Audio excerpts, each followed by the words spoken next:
Sir, क्या लगता है आपको ये युग का खून किसने किया होगा? बताता हूँ पंकज, बताता हूँ। अरे थोड़ा इंतजार करो।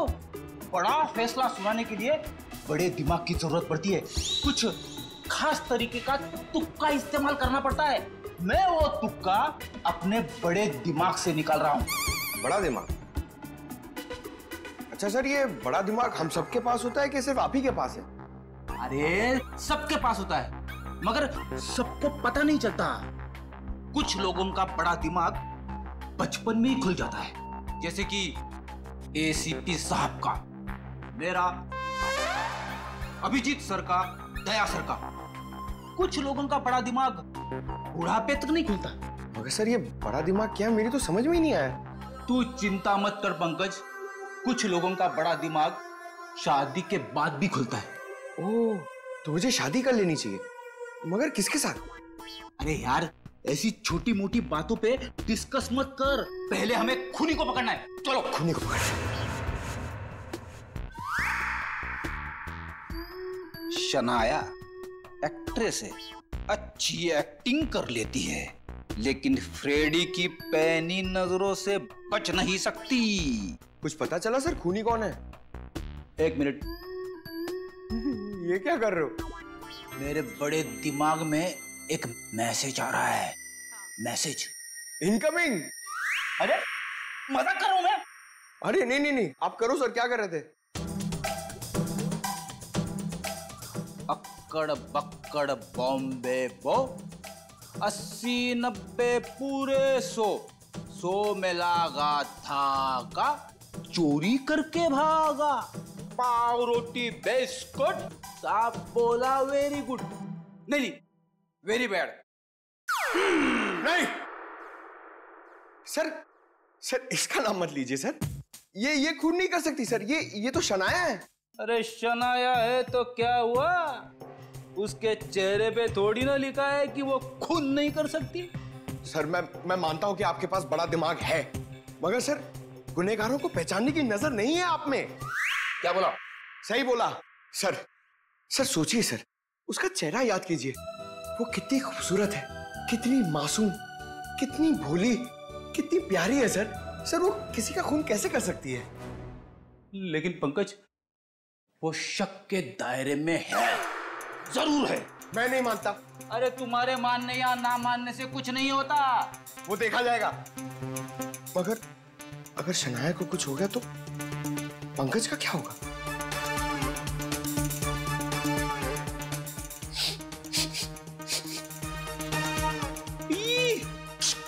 क्या हुआ सर? इसके तो नाम से भी शराब की बू आ रही है।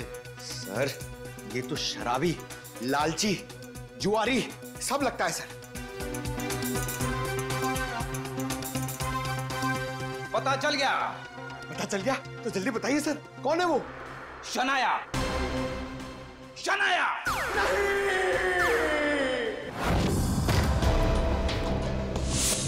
टोनी, टोनी, चल जल्दी। तू मर गया।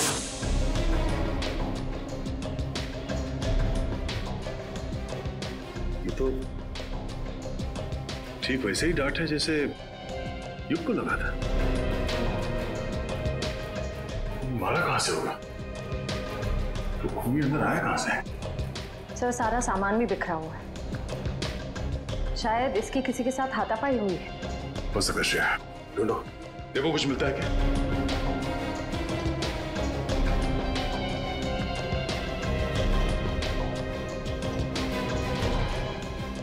सर, आशा, सर ये देखिए। ओह, तो इस माइक में छुपा रखा था वो डार्ट। टोनी ने ये माइक शायद अपने मुंह के पास लाया होगा और वो डार्ट यहाँ माइक से निकलकर उसके गले में फंस गया और मारा गया। पर सर ये सब किसने किया होगा? वही जिसे डर था कि हम इस टोनी के जरिए युग के खूनी तक पहुंच जाएंगे। सर, सर क्या हुआ? यहाँ पे कुछ है। क्या है? अब पहले मुझे बाहर निकालो, फिर दिखाऊंगा।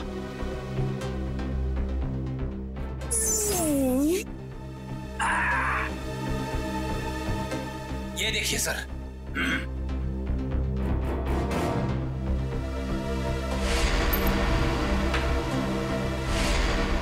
सम्राट? हाँ सर, सम्राट मामा। पता करो इस वक्त ये कॉइन उछालने वाला कहाँ है?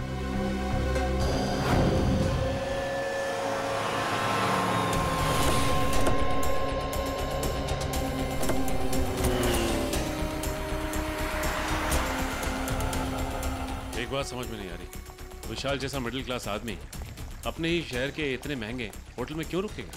सर, इतने महंगे होटल का खर्चा कैसे उठाया होगा इसने?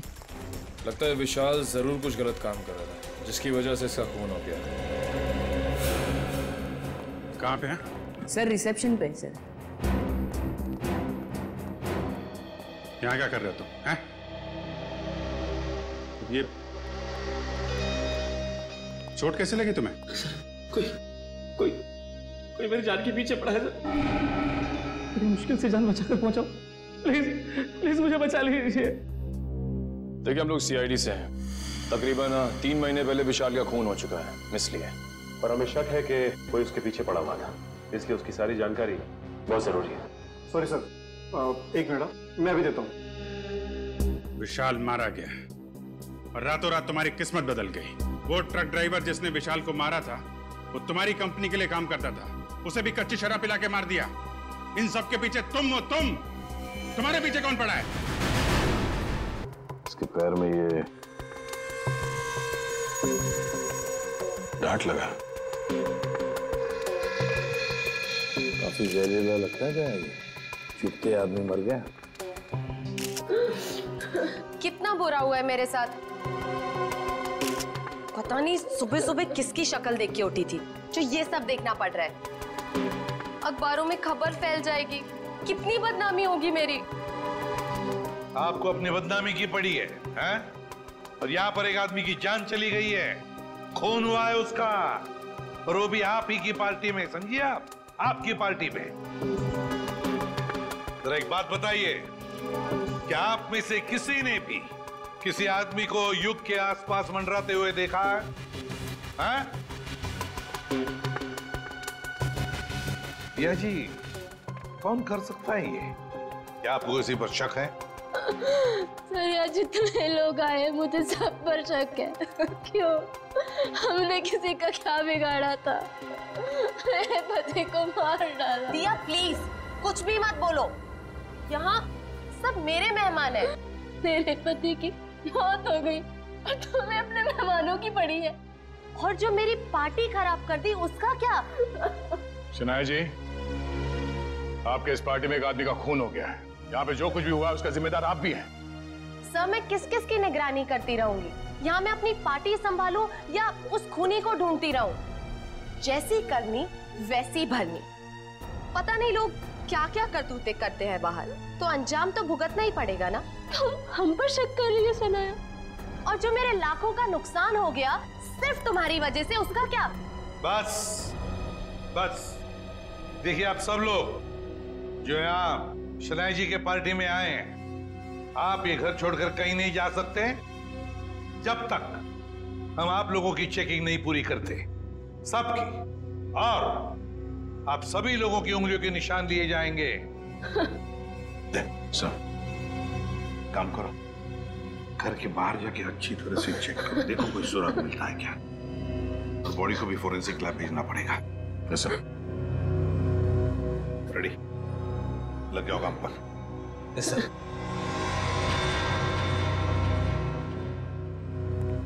सर, मैंने सारी औरतों को चेक कर लिया, कुछ नहीं मिला।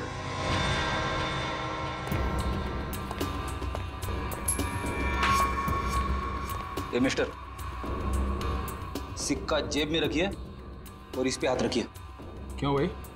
अभी तक नींद में थे, हमें तुम्हारी उंगलियों के निशान चाहिए। रखिए हाथ। ओह,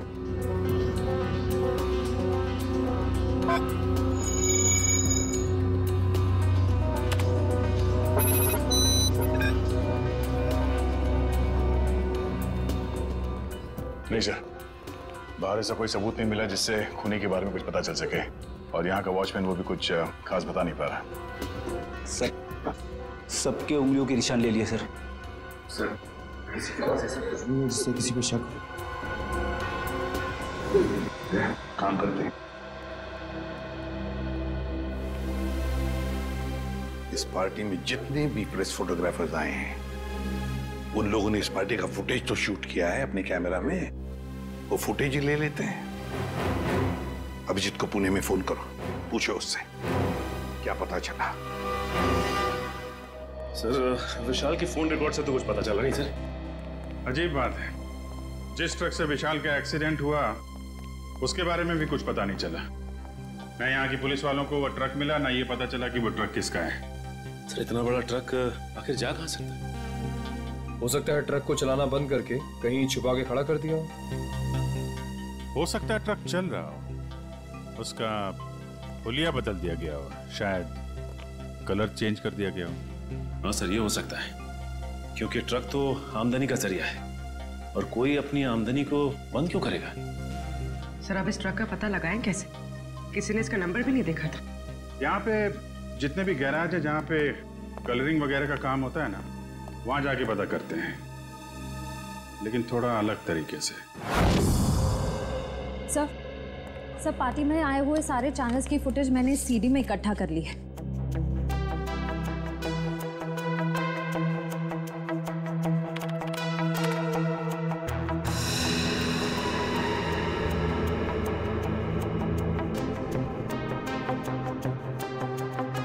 अब तक तो ऐसा कुछ भी दिख नहीं रहा है जिससे खूनी के बारे में कुछ पता चल सके। और फिर ये देखो ना, युग लोगों से कितनी दूर खड़ा है, उसके आसपास भी कोई नहीं जो उसे आसानी से डार्क ठोक सके, फिर भी मारा गया। युग, दिया, शनाया और ये नया आया शराबी सम्राट सब है पार्टी में, लेकिन युग का खूनी इनमें से कोई है या कोई बाहर वाला है ये पता नहीं चल रहा है। किसने मारा होगा इस युग को? वो डांट दया, जरूर खूनी इन्हीं में से कोई है, इसी पार्टी में है वो, इसी पार्टी में। चलो एक काम करो, सारे क्लिप्स स्लो मोशन में करवाओ और अलग अलग सीरीज में दे दो मुझे। सर, युग, दिया, शनाया और सम्राट, इन सब के बारे में जितनी भी जानकारी मिल सकती थी मैंने निकाल ली है। रेडी, इतनी सारी मेहनत करके तुमने जानकारी निकाली है, लेकिन एक लाइन में कहूं? हाँ सर। ये सब के सब झूठे और धोखेबाज है। ये बात तो है सर, सब के सब शक के दायरे में है। युग कभी भी 1 साल से ज्यादा देश में नहीं रहा और दिया से शादी करने से पहले वो 2 शादियां कर चुका था। और शनाया पर तो अमेरिका में 65 करोड़ के कर्जे का मामला चल रहा है। पर सर, ये तो अपने आप को हजारों करोड़ की मालकिन बताती है। और सर, ये सम्राट तो 1 नंबर का जुआरी और शराबी है। समाज में तो उसे अपने साथ कोई खड़ा नहीं करेगा। ये सारे के सारे बंटी के रिश्तेदार होने का दावा कर रहे हैं ताकि उसकी सारी प्रॉपर्टी हड़प कर सके। और कितना टाइम लगेगा रघु? 4 दिन हो गए गाड़ी को गैराज में खड़े हुए। फटाफट काम करो, नहीं तो गाड़ी मालिक आ जाएगा अभी गाड़ी लेने के लिए और सर पे बैठेगा हमारे।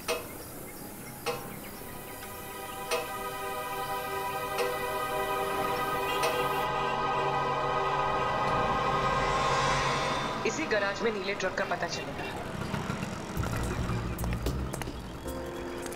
अरे कोई मिस्त्री या मैकेनिक है क्या यहाँ पे?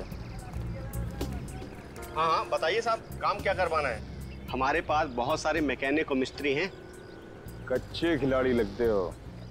अच्छा डॉक्टर वो होता है जो मरीज को देख के ये बता दे कि बीमारी क्या है।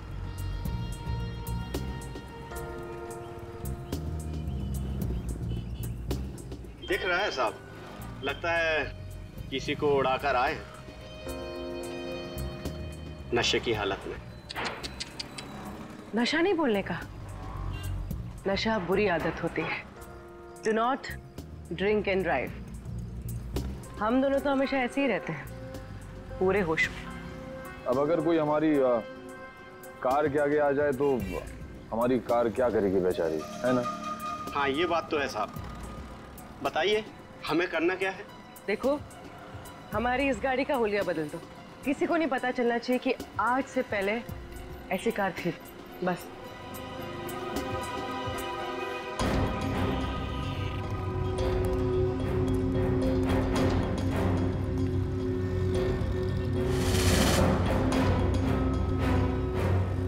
नहीं, ये पुलिस का मामला लगता है और मैं ऐसे कामों में हाथ नहीं डालता। आप जाइए और किसी गैरेज में। जितना पैसा बोलोगे उतना मिलेगा। 10, 20, 50। हाँ, 50 चलेगा। चलेगा, दिए। पुलिस आ गई। देखो, हमें कहीं छुपा दो, हमें पकड़ लेगी। हमें कहीं छुपा दो जल्दी से। उधर जाओ, उधर जाके छिप। पता ना मत।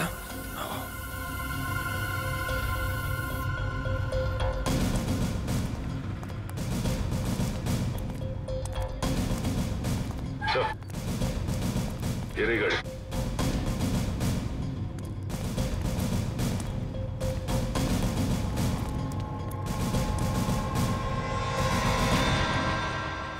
टिकड़े कौन जी गाड़ी है साहब? कौन लेके आया गाड़ी? 2 लोग आए थे साहब। किधर गए वो लोग? बोल, किधर गए? साहब, गाड़ी को फुल सर्विसिंग करने के लिए छोड़कर चले गए साहब। वो दोबारा आएगा? जी साहब। तो हम लोगों को बताने का? जी साहब। बोलेगा तो नहीं ना? नहीं साहब। चल, ये तो हमें।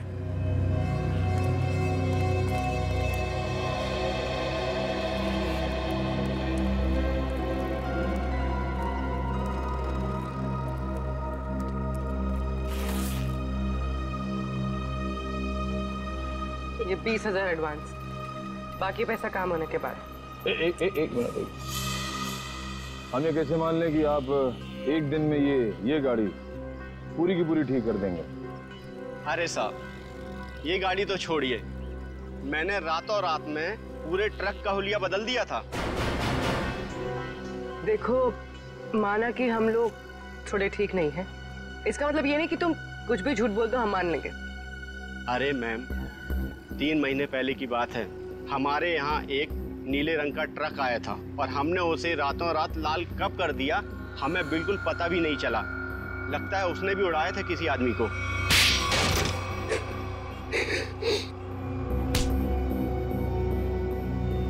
मगर अपने को पता चल गया है? क्या नंबर था ट्रक का? तुम सीआईडी के जाल में फंस चुके हो। उस ट्रक का नंबर तो नहीं मालूम, लेकिन वो ट्रक सब्जी मार्केट में चलता है।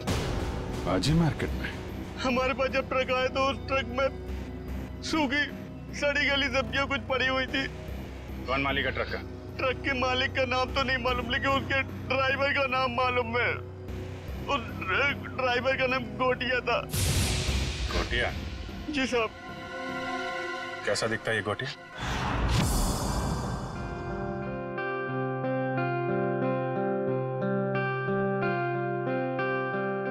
500 करोड़ की प्रॉपर्टी है बंटी की, 500 करोड़ की। लेकिन एक बात अच्छी है कि उसकी जान को किसी से खतरा नहीं है। हाँ सर, बंटी की जिंदा रहते ही उसकी ये प्रॉपर्टी किसी के काम आ सकती है जो खुद को उसका रिश्तेदार साबित कर पाएगा। हाँ, नहीं तो सारी प्रॉपर्टी चैरिटी में चली जाएगी। सर, आज भी बंटी का एक रिश्तेदार मिलने आने वाला है ना उससे। सम्राट, 500 करोड़ की प्रॉपर्टी के लालच में सब पैदा होते हैं, मामा, मासी, चाचा, बुआ, सब लोग। मगर हम लोग हैं ना, एक एक रिश्तेदार की अच्छी तरह से जांच करेंगे। हाँ। कहाँ है मेरा बच्चा, मेरा बंटी, मेरे जिगर का टुकड़ा? कौन है आप? मामा, सम्राट मामा। ओ, मामा, 2 माँ, 1 मामा, दुगनी ममता। अब मेरा बच्चा कहाँ है, मेरे जिगर का टुकड़ा? मिलवाते हैं। तो सब्र करना। दे। अच्छा, आइए माँ जी, आइए।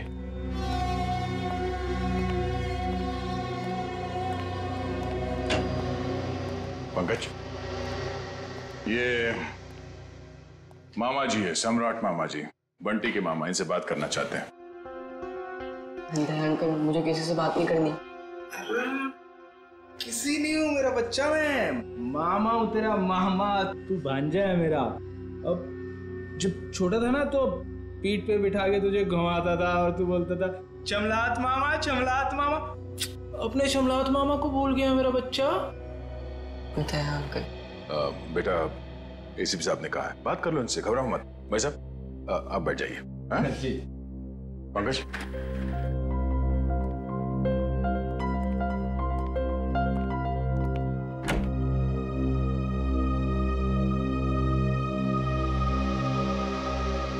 बचपन के रूठने की आदत गई नहीं तेरी।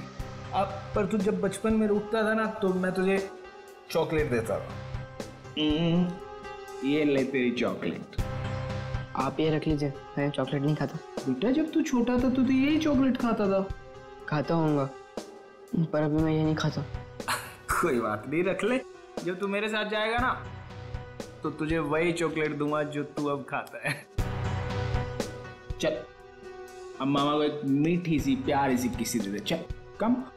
आप अपनी आगे खोल लीजिए, ये सब मेरे को अच्छा नहीं लगता। भूल गया, शर्म आ रही है तुझे। कोई बात नहीं, मैं सब याद दिलवा दूंगा। जब तू बचपन में मुझे ऐसे किस्से नहीं देता था ना तो मामा ऐसे पकड़ के किस्से ले लेते थे। Please please. लगता है बंटी खुश नहीं है इस सम्राट मामा से मिलकर। तो वैसे भी टाइम हो गया है, इसे भगाते हैं। मैं नहीं आपका भांजा, कोई और होगा। सम्राट मामा उठिए।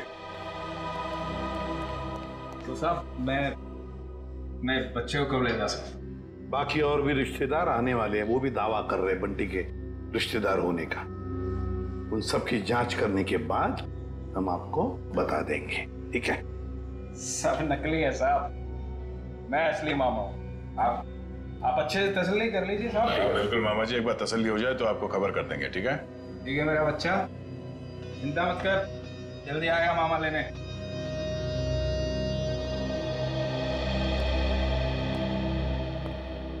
मिले मामा से? अंकल मुझे इन लोग के साथ नहीं जाना, मुझे लोग अच्छे नहीं लगते अंकल। अरे सही तरह से जांच करे बगैर हम तुम्हें कहीं नहीं भेजेंगे, किसी के साथ भी नहीं भेजेंगे, समझे? पर अंकल मुझे आपके साथ ही रहना है, मुझे इन लोग के साथ जाना ही नहीं है। हाँ बेटा, तुम हमारे साथ ही रहोगे, तुम यहीं रहोगे, हम तुम्हें कहीं जाने भी नहीं देंगे। पूरा चल बंटी को हॉस्टल वापस भेज देते हैं। फ्रेडी अंकल तुम्हारे ऊपर नजर रखेगा, ठीक है?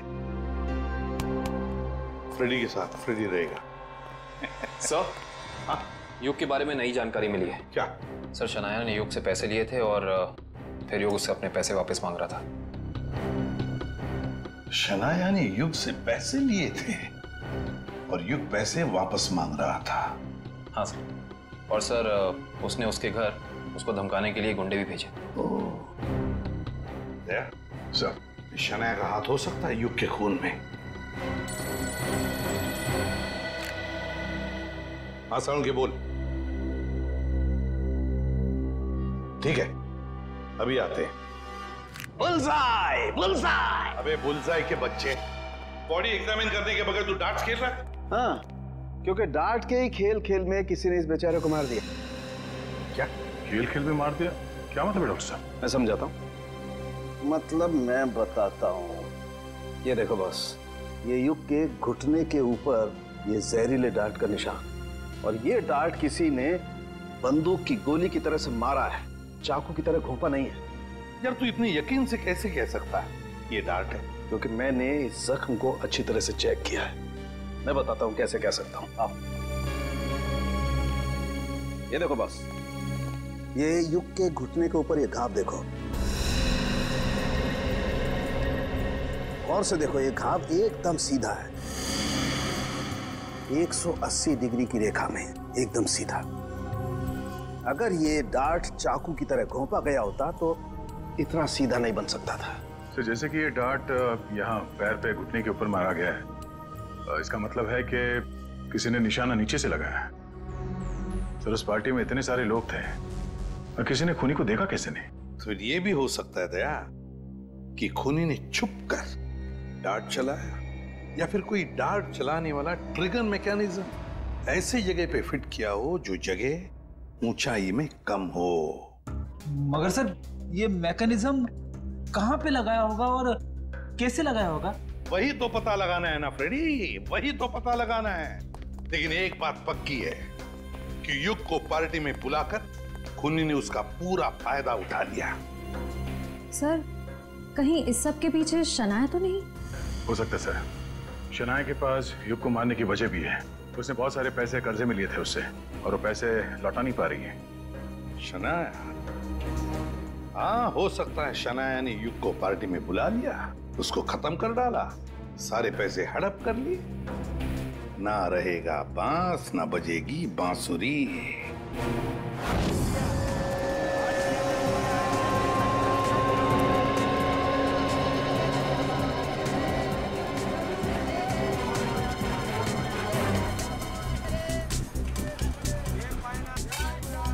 अरे सुनो। अरे भैया इधर आइए, आपको एकदम सस्ती भाजी दूंगा। अरे यार नहीं, सब्जी नहीं चाहिए, सुनो तो। भाई साहब हम समझ गए, आपको एकदम ताजी भाजी देंगे हम। नहीं, आप जरा ये देखो, इसको जानते हैं आप? ये तो गोटिया है, लाल ट्रक चलाता था। हाँ यही, पहले नीली ट्रक चलाता था। हाँ हाँ, लेकिन अभी आप उनसे मिल नहीं सकते। क्यों? गोटिया मर चुका है। क्या? गोटिया मर गया? ये कैसे हुआ? अब वो शराब, कच्ची शराब पीता था, उसी से उसकी जान चली गई। गोटिया मर गया? ये हुआ कब? अभी 1.5 महीना तो हुआ है। वो रहता कहाँ था? वो बसरा चौल में रहता है, लेकिन आपको वहाँ कोई मिलने वाला नहीं है। क्यों? उसके घर में कोई रहता नहीं है क्या? नहीं नहीं, सब रहते हैं, लेकिन उसकी बीवी है ना, भाजी की दुकान लगाती है। सब्जी की दुकान? कहाँ लगाती है वो?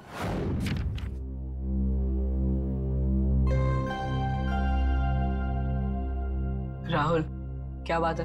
तू इतना चुपचाप क्यों है? कुछ नहीं। रुक, मैं पता लगाता हूँ क्या बात है। 1 2 3। पता चल गया। तुम तो एकदम सीआईडी अंकल्स की तरह बर्ताव कर रहे हो। क्या करूँ, कभी कभी सोचता हूँ कि बड़े होके एक सीआईडी अंकल ही बन जाऊँ। अच्छा तो बता, तेरे बारे में क्या पता किया? वो मैं तुझे बाद में बताऊंगा। फिर तू बता कि तेरी परेशानी क्या है? बंटी, वो ना, मुझे मेरे पापा की बहुत याद आती है। मैं समझ गया था, पर राहुल तू चिंता मत कर। सीआईडी अंकल आ गया ना, अब तेरे पापा को गायब करने वाले लोगों को पकड़ेंगे और उन्हें जेल में डाल देंगे। सच? मैंने आज तक कभी तुझसे झूठ बोला है क्या? बिल्कुल नहीं। चल अब खुश हो जा। राहुल, तुझे पता है जब मैं बड़ा होकर सीआईडी अंकल बनूंगा ना, तो गुनहगारों को कैसे सजा दूंगा? कैसे? गुदगुदा के। उन्हें इतना गुदगुदाऊंगा कि वो लोग परेशान होकर सच बोल देंगे। ये तो अच्छी बात है। तो चल देख कर आते हैं सीआईडी अंकल्स क्या कर रहे हैं। तो चल। मैं अकेली हो गई साहब, गोटिया मुझे छोड़कर चला गया। आप लोगों ने उसकी याद दिला दी। देखिए, एक केस के सिलसिले में पूछताछ करनी थी, इसलिए हमें आपसे पूछना पड़ा। हम आपका दर्द समझ सकते हैं। अब ठीक कह रहे हो मैडम जी, एक औरत या औरत का दुख समझ सकती है। गोटिया ने नहीं समझा साहब, पता नहीं क्यों उसने उस कंस्ट्रक्शन कंपनी के लिए काम किया, देसी दारू पिया और इस दुनिया से चल बसा। एक मिनट, ये गोटिया सब्जी की डिलीवरी वाली ट्रक के अलावा कहीं और भी ट्रक चलाता था? हो साहेब, गोटिया सरकारी ड्राइवर था आणि बिल्डिंग बनाने वाले वो ठेकेदार होते हैं ना, उनको सीमेंट पहुंचाता था आणि थोड़े पैसे ज्यादा के लिए कंस्ट्रक्शन कंपनी में काम भी करता था। हो साहेब, कितनी महंगाई है, काम तो करना ही पड़ेगा। आणि ये कंपनी में काम करके तो बहुत फायदा भी हुआ, बहुत पैसा मिला साहब। उसी पैसे से तो मैंने दुकान डाला है। ज्यादा कमाई हुई, कहीं कोई गलत काम तो नहीं किया उसने? मला पण वाटलं होता काहीतरी गलत किया है उसने। बीच में बहुत टेंशन में रहता था आणि दारू भी बहुत पीता था। टेंशन में था?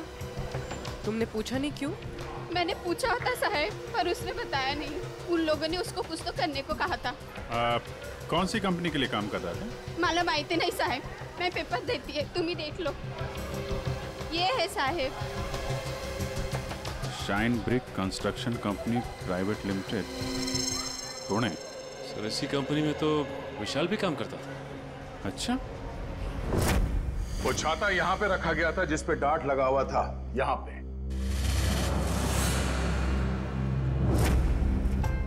इतनी ऊंचाई पर और इसी जगह पे।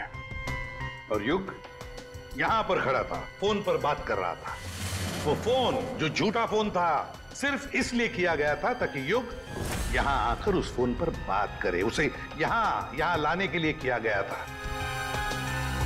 युग यहां पर फोन पे बात कर रहा था, उसी वक्त किसी ने ट्रिगर चला दिया, डार्ट निकला उस छाते में से और घुस गया यहां घुटने के ऊपर युग के।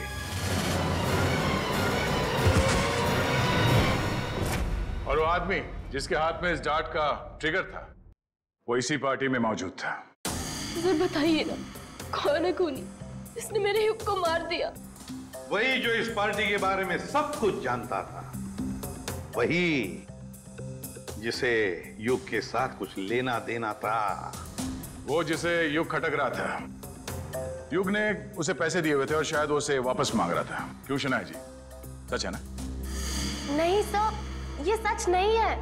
मैंने युग और दिया से पैसे जरूर लिए थे, लेकिन सर मैं किसी की जान नहीं ले सकती हूँ। हाँ, हमने कब कहा कि आपने युग की जान ले ली है? किसी से मरवा दिया युग को। और तुमने जान ली मेरे युग की। हमने तुम्हारे बुरे समय में तुम्हारी मदद की, तुम्हें पैसे दिए, तुमने उसी पैसे के लिए मेरे युग को मार दिया। नहीं दिया, ये तुम क्या बोले जा रही हो? सर, मुझे मेरी फिल्म का एडवांस मिला था, मैं युग को पैसे लौटाने ही वाली थी। मेरे पास वो चेक है, मैं आप लोग को वो दिखा सकती हूँ। चेक घर में रखने से कर्जा नहीं उतरता, कर्जा उतारने से उतरता है। वैसे लोगों को कर्जा लेने में बहुत अच्छा लगता है, मगर जब कर्जा उतारने की बात होती है तो बहुत तकलीफ होती है। क्यों? और इसीलिए तुमने उस गिटार बजाने वाले के हाथों युग को मरवा दिया। कौन सा गिटार बजाने वाला सर? पार्टी तो तुम्हारी थी शनाया, तुम तो जानती होगी उसे। लेकिन आप कैसे कह सकते हैं कि वो कोई गिटार बजाने वाला था? हमने वीडियो फुटेज में उसे देखा था, उसने गिटार बजाने वाला थंपिक पहना हुआ था। शायद वो कहीं और परफॉर्म करके यहाँ इस पार्टी में आया था, इसलिए शायद हड़बड़ी में वो थंपिक उतारना भूल गया। वाकई? क्यों, आपको कोई शक है? नहीं, मैं तो ये सोच रहा हूँ भाई, मुझे यहाँ क्यों बुलाया गया? देखो भाई, मैं निर्दोष आदमी हूँ, अपने आप में मस्त रहता हूँ और मुझे किसी के मरने मारने से कुछ लेना देना नहीं है। चुप रहिए, वो तो फैसला हम करेंगे कि कौन खूनी है और कौन नहीं, समझे?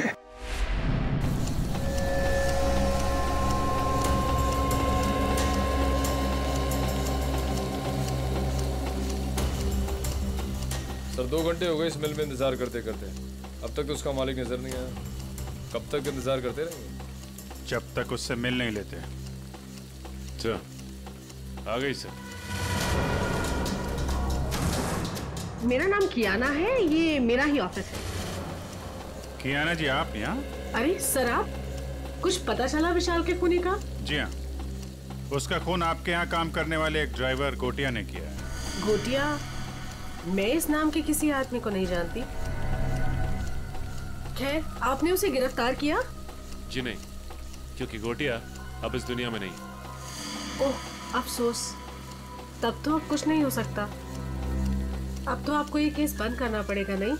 जी नहीं, केस तो बंद नहीं होगा, क्योंकि हमें लगता है कि गोटिया को भी किसी और ने मारा है। सर, आप लोगों का तो काम है शक करना, नहीं? आपको भी मालूम है, देखिए ना कैसा संयोग है। विशाल आपकी कंपनी में काम करता था, उसे गोटिया ने मारा, और गोटिया भी आपकी कंपनी के लिए काम करता था और वो भी मारा गया। अच्छा आदमी था विशाल, पर गोटिया, इस नाम के किसी आदमी को मैं नहीं जानती। सर, मेरी कंपनी में काफी लोग काम करते हैं, अब सबका नाम और चेहरा याद रखना काफी मुश्किल है मेरे लिए।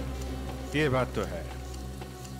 खैर, उसके मरने की खबर तो मिली होगी आपको। इतनी फुर्सत नहीं है मेरे पास ऑफिसर, पर हाँ, मेरी कंपनी के कंस्ट्रक्शन डिपार्टमेंट को वीर नाम का आदमी देखता था, शायद उसे कुछ मालूम हो। वीर?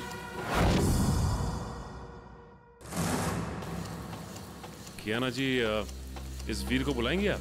I am really sorry officers, but मैं चाहते हुए भी आप लोगों की कोई हेल्प नहीं कर सकती। क्यों? क्या हुआ? वीर ने अचानक ही हमारी कंपनी कुछ दिन पहले ही छोड़ दी। सर हमने उसका नंबर भी ट्राई किया था, मगर उसका फोन बंद आ रहा है। इस वीर ने आपकी कंपनी में कोई घपला वगैरह तो नहीं किया था? सर काफी बड़े काम है हमारे, लोग कुछ ना कुछ तो करेंगे ही। अब अगर हम नुकसान के बारे में ही सोचते रहे तो फायदे के तो सभी मौके खो देंगे, है ना?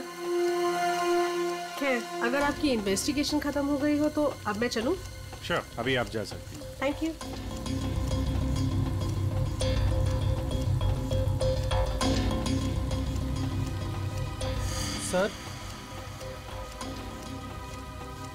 सर एक जरूरी बात बतानी है आपको।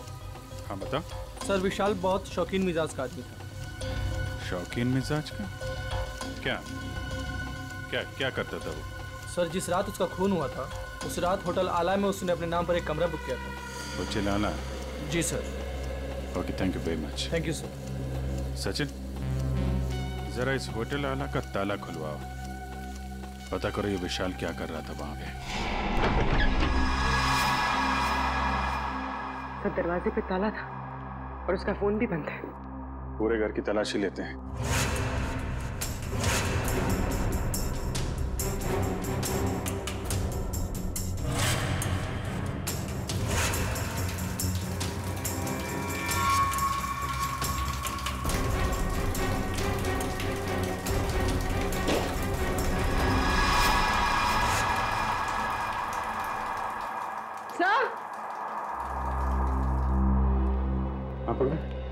सर घर में सूटकेस वगैरह कुछ मिला नहीं था, लगता है पूरी तैयारी के साथ भाग गया। आके जाएगा कहाँ? विशाल मारा गया और रातों रात तुम्हारी किस्मत बदल गई। वो ट्रक ड्राइवर जिसने विशाल को मारा था वो तुम्हारी कंपनी के लिए काम करता था, उसे भी कच्ची शराब पिला के मार दिया। इन सब के पीछे तुम हो। तुम्हारे पीछे कौन पड़ा है? पूरी पलट कर दिए साहब, पर ऐसे इल्जाम मत लगाइए। कोई मेरी जान के पीछे पड़ा है। मेरे पास बचने के लिए आपके सिवा और कोई जगह नहीं बची साहब। अगर आप लोग सुरक्षा नहीं देंगे तो मैं तो बेमौत मर जाऊंगा सर, बेमौत मर जाऊंगा मैं साहब। घर छोड़कर भाग गए और जब कहीं छुपने की जगह नहीं मिली तो नाटक कर रहे हो? नाटक नहीं है ये, नाटक नहीं है ये। अरे मैं तो खुद ही किस्मत कमा रहा हूँ। आप ही लोग मेरी मदद कर सकते हैं, प्लीज मुझे बचा लीजिए। ठीक है ठीक है, इसको ले जाओ, जरा मरहम पट्टी करो। जाओ इधर से।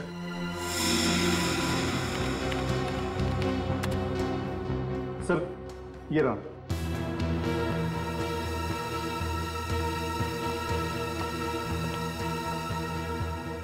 सर विशाल हफ्ते के आखिर में 6 महीने तक लगातार इसी होटल में आके रुके।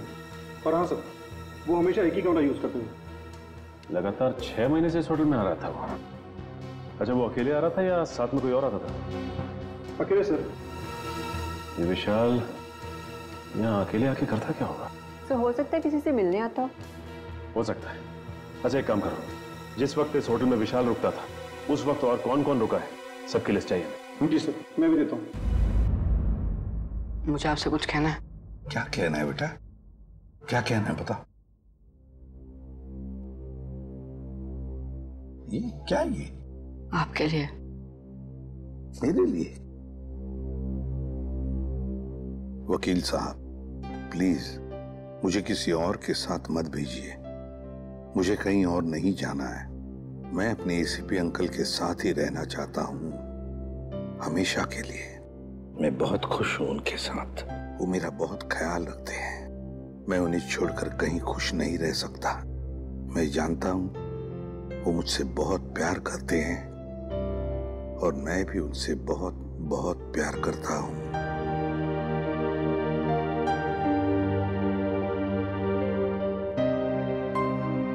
क्या है ये बेटा? हाँ अंकल, मैं आप ही के साथ रहना चाहता हूँ। मुझे कहीं नहीं जाना। मुझे आपके साथ बहुत अच्छा लगता है अंकल। मुझे भी तुम्हारे साथ रहना बहुत अच्छा लगता है बंटी। मैं भी तुमसे बहुत प्यार करता हूँ। लेकिन बेटा, हमारे देश के कोई कायदे कानून होते हैं, उन्हें मानना पड़ता है। पर अंकल रहना तो मुझे है ना, तो मेरी भी तो मर्जी होनी चाहिए ना। और मेरा दिल कहता है कि मैं आपके साथ ही रहूं। मेरा भी दिल वही कहता है, लेकिन अगर तुम्हें कहीं भेजना है तो मैं तुम्हें किसी ऐसे वैसी जगह नहीं भेजूंगा जहां पर तुम्हें तकलीफ होगी। मगर हाँ, अगर कोई आए और कहे और साबित करे कि वो तुम्हारा रिश्तेदार है और वो तुम पर अपना अधिकार रखना चाहता है, तो ही मैं तुम्हें उसके साथ भेजूंगा।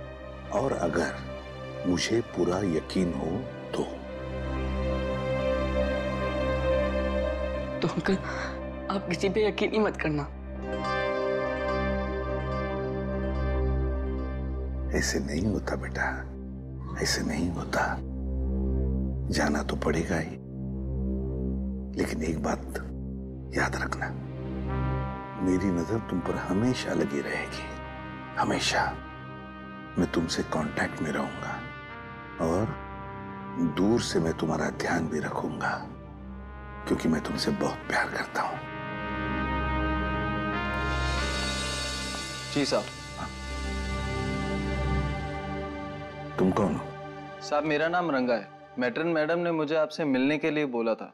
दरअसल मुझे यहाँ बच्चों की देखभाल के लिए रखा गया है। देखो रंगा, ये बंटी, ये मेरा बच्चा है, इसका ख्याल रखना अच्छी तरह से। जी साहब। और बाकी सभी बच्चों पर भी। हाँ जी, वो तो रखता ही हूँ। जाओ तो, चलो अब सो जाओ, बहुत देर हो चुकी है। आराम से। ओके, चलो बाय बाय, गुड नाइट।